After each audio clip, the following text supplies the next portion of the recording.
Sadiq কায়েমকেই vote দিয়েছি। Personality আর উনি অনেক যোগ্য লোক, আর উনি জুলাইয়ে অনেক অবদান আছে ওনার, এই জন্য একদম ওই প্যানেলে যে সবাইকে ভোট দিয়েছি এমন না, আমার যাদেরকে যোগ্য মনে হয়েছে আমি তাদেরকেই ভোট দিয়েছি শুধু। ভিপি হিসেবে সাদিক কায়েম সবচেয়ে এগিয়ে আছে, তার প্রচারণাটা অনেক দূর এগিয়েছে এবং তার পরিচিতিটা অনেক বেশি। তারপর যদি বলা যায় আবিদ ভাই, উনিও এগিয়ে আছেন। এই দুজনের মধ্যে আমার কাছে মনে হচ্ছে যে কিছু একটা হবে ইনশাল্লাহ। তো ভোট হিসেবে আমি নিজেও সাদিক কায়েমকে প্রেফার করি এবং সে জিতুক, আমি সেটাই চাচ্ছি। সাদিক কায়েম ভাইকে দেখলেই তো মনে করেন ঝড়টা শুরু হয়ে যায়। যারা ন্যারেটিভ তৈরি করার চেষ্টা করে তারা হচ্ছে কোনো একটা গোষ্ঠীর মানে ওইরকম যে ভাইয়ের সাথে হ্যান্ডশেক করা, মানে ছেলেদের ক্ষেত্রে এটা একটা ব্যাপার। মেয়েরাও খুব স্মুথলি আপনারা দেখবেন যে সাদিক কায়েম ভাইকে পেলে সেখানে মোটামুটি একটা চায়ের আড্ডা হয়ে যায়।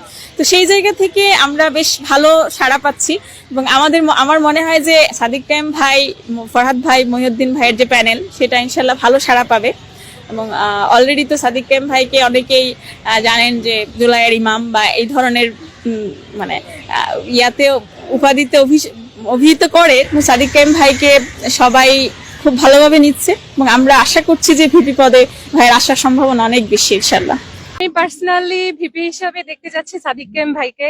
আমি বরাবরই ওনার পক্ষে ছিলাম, এখন বাকিটা কি হয় জানি না, আল্লাহ ভরসা।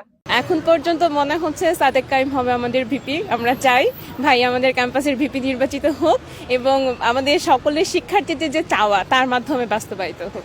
এর পাশাপাশি আবিদ ভাইয়া, তারপর উমামা ফাতেমা বা আরো যে যারা আছে মনে হতে পারে তারাও ভালো, তারাও শিক্ষার্থীদের জন্য কাজ করছে। কিন্তু সাদিক কায়েম ভাইয়াকে আসলে আমরা যদি ব্যাকগ্রাউন্ড হিস্ট্রি দেখি, প্লাস হচ্ছে তার কার্যকলাপ, প্লাস পরবর্তীতে তাদের বাস্তবায়নযোগ্য মানে ইস্তেহারগুলো সবগুলো মিলিয়ে আর কি আমার কাছে মনে হয়েছে যে ভাইয়া ভিপি হলে আমাদের ক্যাম্পাসের জন্য উন্নতি হবে। এখন আমার পার্সোনালি মনে হচ্ছে যে ইনশাল্লাহ ভালো কিছু হবে, ভাইয়া রাখবে। আসলে এটা তো পুরোটাই প্রেডিক্টেবল একটা বিষয় যে আমরা কেউই বলতে পারবো না যে আমি যে ইস্তেহারটা দিচ্ছি সেটা আমি রাখতে পারবো কিনা। তবে মোটামুটি আমি ধারণা করছি যে পুরোটা না হলে অন্তত 60 to 70% যদি হয় সেটা আমাদের ক্যাম্পাসের জন্য অনেক বড় একটা না। এটা আসলে শোনা কথা যে নারীদের ভোট পাবে না। আপনি যদি হচ্ছে আমি রোকেয়া হলের ভোটার, আপনি যদি রোকেয়া হলের চিত্র দেখেন বা রোকেয়া হলের কথা যদি বলেন, অনেক মেয়েরাই চায় যে শিবির সমর্থিত যে প্যানেল সবাই না হলেও অন্তত ভিপি যেন সাদিক কায়েম ভাইয়া হয়। অন্তত অনেক মেয়েদেরই চাওয়া এটা, যে অনেককেই তো দেখলাম তাদের ব্যাকগ্রাউন্ড হিস্ট্রি বা অনেক কিছুই তো দেখলাম, অনেক কিছুই তো হলো, এবার একটু নতুন কিছু দেখি। এই ভিডিওগুলো সহ আমি অনেক ফুটেজ দেখেছি। এই ফুটেজগুলো দেখে আমার কাছে মনে হয়েছে ঢাকা বিশ্ববিদ্যালয়ের ক্যাম্পাসে যেন ভালোবাসার আরেক নাম সাদিক কায়েম। অসংখ্য মেয়ে শিক্ষার্থী কিন্তু এই সাদিক কায়েমকে অনেক ভালোবাসে এবং তারা তাকে সম্মানও করে, আর তারা মনে প্রাণে চায় যে এই সাদিক কায়েমই এবার ভিপি নির্বাচিত হোক। আলহামদুলিল্লাহ অবশেষে সেটাই হয়েছে। আসলে উপরওয়ালা চাইলে অনেক কিছুই করতে পারে, আর উপরওয়ালা যেটা সিদ্ধান্ত নেবেন সেটাই কিন্তু আমাদের জন্য ধার্য। তো মেয়ে শিক্ষার্থীদের কথাগুলো আমার খুবই ভালো লেগেছে, আশা করি আপনাদেরও ভালো লেগেছে।